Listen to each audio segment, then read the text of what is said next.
La nouvelle attaque russe a fait au moins 15 blessés en Ukraine, selon des images provenant de la capitale, Kiev. Ce bombardement combiné de drones et de missiles russes a touché plusieurs villes. Cela a entraîné la plus forte condamnation de la Russie par les États-Unis. Selon les responsables ukrainiens, c'était la plus grande attaque aérienne en 3 ans de guerre. Une nuit agitée en Ukraine, avec des flammes et des sirènes déchirant l'obscurité. La Russie a lancé la plus grande attaque de drones de toute la guerre durant la nuit.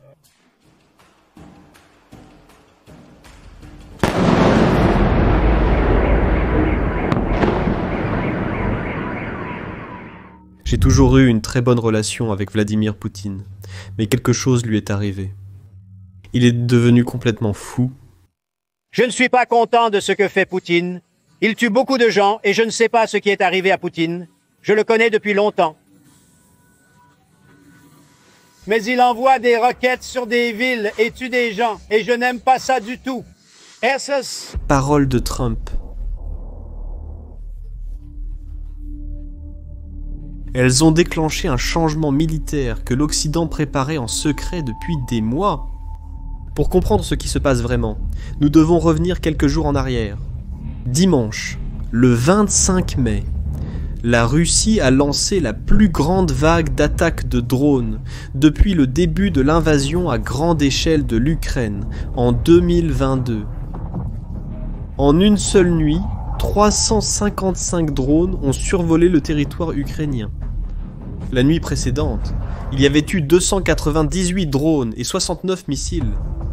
En seulement 3 jours, la Russie a lancé environ 900 drones contre des cibles ukrainiennes. C'était une escalade sans précédent qui montrait clairement que Poutine misait tout sur une guerre d'usure totale. Trump a vivement critiqué le président ukrainien Zelensky, disant que tout ce qui sort de sa bouche cause des problèmes et que cela doit cesser immédiatement. Trump a qualifié le conflit de guerre de Zelensky, Poutine et Biden, pas la sienne, affirmant qu'il essayait seulement d'éteindre les grands incendies qui avaient été déclenchés par l'incompétence et la haine. Dans des interviews ultérieures, Trump a avoué être sincèrement confus, disant qu'il ne savait pas ce qui diable était arrivé à Poutine, puisqu'il s'était toujours bien entendu par le passé. Ce que Trump n'imaginait pas, c'est que ces paroles allaient catalyser quelque chose qui était déjà planifié en coulisses depuis des mois. Le lendemain, Friedrich Merz, le chancelier allemand, a fait une annonce historique qui a résonné dans le monde entier. Pour la première fois de manière officielle et publique, il a confirmé qu'il n'y a plus de limite de portée pour les armes qui ont été livrées à l'Ukraine. Ni par les Britanniques, ni par les Français, ni par les Allemands, ni par les Américains. Cela signifie que l'Ukraine peut désormais se défendre en attaquant des positions militaires à l'intérieur du territoire russe. C'était quelque chose qui, jusqu'alors, était considéré comme une ligne rouge absolue par l'Occident. Mais voici le détail le plus intéressant de toute cette histoire. Cette décision n'était pas nouvelle. Maire a ensuite précisé, dans un changement de ton qui a dérouté de nombreux analystes, que cette politique était déjà en cours depuis plusieurs mois. Ce qu'il a fait, c'est rendre public quelque chose qui se passait discrètement dans les couloirs diplomatiques et militaires. Les stratèges occidentaux avaient adopté ce que l'on peut appeler la stratégie de faire cuire la grenouille, lentement. Au lieu d'un changement radical et soudain qui pourrait provoquer une réaction nucléaire extrême de la Russie, ils ont augmenté progressivement la pression militaire, testant chaque nouvelle limite et observant les réactions de la Russie. D'abord, ils ont permis des attaques contre des territoires ukrainiens occupés, comme la Crimée, Donetsk et Louhansk.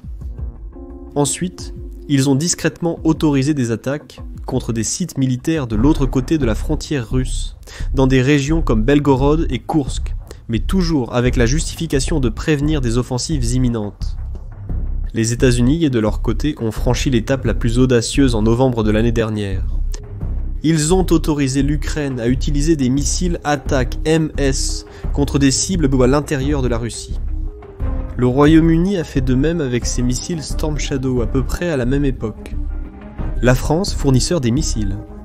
Scalp, a également réitéré que les attaques contre des cibles militaires en Russie étaient une option légitime. L'annonce du syndrome respiratoire du Moyen-Orient, en mai de cette année, a été comme une reconnaissance publique, que la pression avait considérablement augmenté. C'était la confirmation officielle d'un processus qui était déjà en cours. Certains analystes pensent que Maersk, en tant que chancelier allemand, relativement nouveau, avait des motivations politiques internes pour faire une déclaration aussi forte et claire, peut-être pour se différencier de son prédécesseur, Olaf Scholz, connu pour son extrême prudence, notamment en ce qui concerne les missiles Taurus allemands. Mais qu'est-ce que cela signifie concrètement pour le champ de bataille ? Eh bien, l'Ukraine a désormais accès à un arsenal impressionnant pour frapper le territoire russe. Les missiles Army Tactical Missile System américains sont de véritables chefs-d'œuvre de l'ingénierie militaire. Ils ont une portée allant jusqu'à 300 km pour les versions les plus avancées, sont guidés par Global Positioning System et par un système de navigation inertielle et sont extrêmement résistants aux interférences électroniques. Ils transportent une ogive unitaire à haute explosion d'environ 227 kg pour des frappes de précision ou des munitions à fragmentation avec 950 sous-munitions pour des cibles de zone. Les missiles Storm Shadow britanniques et Scalp français sont encore plus impressionnants. Bien que, officiellement, ils aient une portée déclarée de 250 km pour les versions d'exportation. Leur capacité réelle est d'environ 550 km. Ce sont des missiles de croisière lancés depuis les airs, qui volent à basse altitude, sont du type tir et oubli et transportent une ogive. BROACH de 450 kg, capable de pénétrer des cibles fortifiées en plusieurs étapes. Son guidage combine un système inertiel, le Global Positioning System, la correspondance de profil du terrain et l'imagerie infrarouge pour une précision terminale. Et il y a aussi le Taurus allemand, au sujet duquel les spéculations ont beaucoup augmenté récemment, surtout après les déclarations de syndrome respiratoire du Moyen-Orient. Ce missile de croisière a une portée supérieure à 500 km et transporte une ogive Mephisto de 481 kg, spécialement conçue pour des cibles renforcées et profondément enfouies. Son système de guidage est indépendant du Global Positioning System et extrêmement précis, résistant aux interférences. Avec cette nouvelle liberté opérationnelle, plus de 200 cibles militaires sur le sol russe sont désormais à portée des armes ukrainiennes existantes. Parmi eux, figurent des dépôts de munitions stratégiques, des aérodromes militaires, des centres de commandement et de contrôle, des usines de drones comme l'importante installation de Yelabuga, des usines chimiques produisant des composants pour explosifs, comme l'usine chimique Dmitrievski et l'usine chimique Azot, des fabricants de systèmes d'artillerie à roquettes, dont Rostec et organisation à but non lucratif Splav à Toula, des usines de microélectronique pour missiles à Lipetsk, des usines de batteries militaires à Yelsk, ainsi que des centres logistiques répartis sur le vaste territoire russe. La réaction du Kremlin après cette déclaration a été immédiate et, on peut le dire, très prévisible. Le porte-parole Dmitri Peskov a qualifié la mesure d'extrêmement dangereuse, affirmant que ces décisions sont complètement contraires aux aspirations russes à un règlement politique de paix. Vladimir Poutine avait déjà averti catégoriquement en septembre 2024 que si les alliés occidentaux permettaient à l'Ukraine d'utiliser des armes à longue portée pour frapper à l'intérieur de la Russie, cela signifierait que l'OTAN serait littéralement en guerre avec Moscou. La Russie avait également mis en garde spécifiquement l'Allemagne contre la fourniture de missiles Taurus, considérant leur utilisation contre le territoire russe comme une participation directe de Berlin à la guerre. Mais voici un point absolument fascinant qui a changé toute la dynamique. Les soi-disant lignes rouges de Poutine ont déjà été franchies à plusieurs reprises, sans les terribles conséquences promises. Des analystes de l'Atlantic Council ont observé que les utilisations précédentes d'armes occidentales sur le territoire revendiqué par la Russie ont littéralement tourné en ridicule les lignes rouges russes. À chaque nouvelle arme fournie, la Russie émettait des avertissements apocalyptiques sur de terribles conséquences. D'abord, il y a eu les systèmes HIMARS d'artillerie à roquettes. Ensuite des chars lourds, puis des missiles à plus longue portée. Et maintenant des frappes en profondeur sur le territoire russe. Les réactions russes n'ont pas toujours correspondu à la gravité dramatique de leurs menaces. Il semble que ce schéma de comportement ait progressivement encouragé les décideurs politiques occidentaux à aller plus loin, tout en restant extrêmement prudents. Le rôle de Trump dans cette situation complexe est particulièrement intrigant. Ses critiques féroces et personnelles à l'égard de Poutine ont fourni une couverture politique cruciale aux alliés européens pour rendre publique une décision militaire qui était déjà mise en œuvre discrètement. En même temps, Trump a gardé une attitude distante, critiquant sévèrement Poutine, le traitant de fou, mais critiquant aussi Zelensky, disant qu'il doit arrêter de parler. Pendant ce temps, son équipe semblait essayer de mener une médiation pour des négociations de paix entre les deux. Mais des sources indiquent que les efforts de médiation de Trump étaient complètement paralysés, et que le président américain montrait une frustration croissante face au manque apparent d'intérêt de Poutine pour une fin négociée de la guerre selon les conditions proposées par les États-Unis.